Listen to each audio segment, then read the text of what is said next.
Little Amira lay in her bed, staring at the shadows dancing on her wall.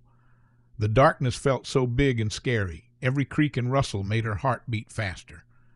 She pulled her blanket up to her chin and called out softly for her mama.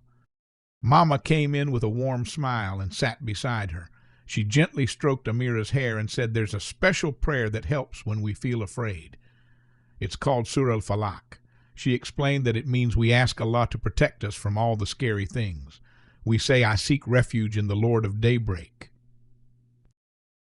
Mama continued explaining each beautiful part. From the evil of what He created means Allah protects us from anything that might harm us. From the evil of darkness when it settles means even when night feels scary, Allah is watching over us. From the evil of those who blow on knots means protection from bad magic or jealousy.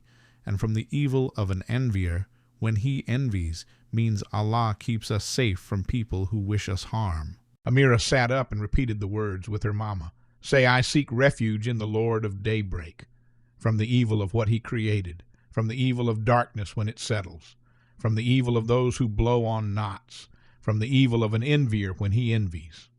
With each word, Amira felt lighter and braver. Mama kissed her forehead and reminded her that Allah is always protecting us day and night. Just like the morning light chases away the darkness, Allah's protection surrounds us always. Amira smiled, closed her eyes, and drifted peacefully to sleep, knowing she was safe and loved.